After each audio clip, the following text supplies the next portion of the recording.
പ്രേംലാൽ, ഇന്നലെ രാത്രിയിലായിരുന്നു ഈ അപകടം ഉണ്ടായത്. എന്തായാലും നമുക്കറിയാം, ഗോവ എന്ന് പറയുമ്പോൾ വിനോദസഞ്ചാരികൾ അടക്കം എത്തുന്ന സ്ഥലമാണ്, പ്രത്യേകിച്ചും ഇപ്പോൾ സീസൺ കൂടിയാണ്. അപ്പോൾ 23 പേർ മരണപ്പെടുന്നു. എങ്ങനെയാണ് വിവരങ്ങൾ?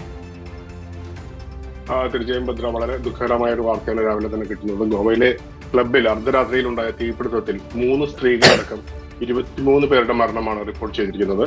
മരിച്ചതിൽ ഭൂരിഭാഗവും ക്ലബ് ജീവനക്കാരാണെന്നാണ് പ്രാഥമിക വിവരങ്ങൾ നമുക്ക് ലഭിക്കുന്നത്. ഇതിൽ 3-4 വിനോദസഞ്ചാരികളും ഉണ്ടെന്നും പോലീസ് വൃത്തങ്ങൾ സംശയിക്കുന്നുണ്ട്. കാരണം പ്രവേശന കവാടത്തിൽ നിന്നും 2-3 മൃതദേഹങ്ങൾ കത്തിക്കരിഞ്ഞ അവസ്ഥയിൽ കിട്ടിയിട്ടുണ്ട്. പൊള്ളലേറ്റ് ശ്വാസം മുട്ടിയുമാണ് കൂടുതലും മരണം സംഭവിച്ചിരിക്കുന്നത്. തീപിടുത്തത്തിന് പിന്നിൽ സിലിണ്ടർ സ്ഫോടനമെന്നാണ് സംശയിക്കുന്നത്.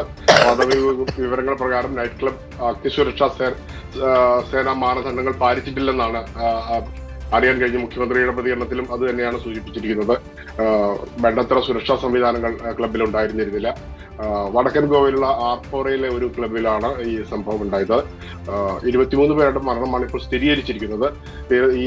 ഇവിടുത്തെ ഒരു പ്രശസ്തമായ ബീച്ചുകളിൽ ഒന്നായ ബാഗയിലെ ബീച്ച് ബൈ റോമിയോ ലൈൻ എന്ന ക്ലബിലാണ് ഈ ഒരു തീപിടുത്തം ഇന്നലെ അർദ്ധരാത്രി ഉണ്ടായത്. അഗ്നിശമന സേന സ്ഥലത്തെത്തിയാണ് ഇപ്പോൾ രക്ഷാപ്രവർത്തനങ്ങൾ പുരോഗമിച്ചുകൊണ്ടിരിക്കുന്നത്. DGP ഉൾപ്പെടെ മുതിർന്ന പോലീസ് ഉദ്യോഗസ്ഥരും വടക്കൻ ഗോവയിൽ നിന്നുള്ള പോലീസ് സംഘങ്ങളും സ്ഥലത്തെത്തി രക്ഷാപ്രവർത്തനങ്ങൾക്ക് മേൽനോട്ടം വഹിക്കുന്നുണ്ട്. നിലവിൽ സ്ഥിതി നിയന്ത്രണ വിധേയമായിട്ടുണ്ടെന്നാണ് അറിയാൻ കഴിഞ്ഞത്. ഏറ്റവും ഒടുവിൽ നമുക്ക് ലഭിക്കുന്ന വിവരം സ്ഥിതി നിയന്ത്രണ വിധേയമാണ്.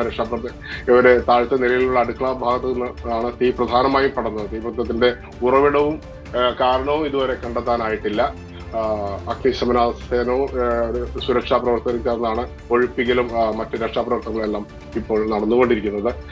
അടുക്കള ഭാഗത്ത് നിന്ന് ആണ് തീ പടർന്നത്. അതുകൊണ്ട് തന്നെയാണ് കൂടുതൽ ജീവനക്കാരായിരിക്കും ഇരകൾ എന്ന ഉള്ള ഒരു അനുമാനത്തിൽ എത്തുന്നത്. അതേസമയം പ്രവേശന കവാടത്തിൽ നിന്നും മൃതദേഹങ്ങൾ കണ്ടെത്തിയിട്ടുണ്ട്. രക്ഷാപ്രവർത്തകർ പുരോഗമിക്കുകയാണ്. കൂടുതൽ വിവരങ്ങൾ ലഭിച്ചിട്ടില്ല.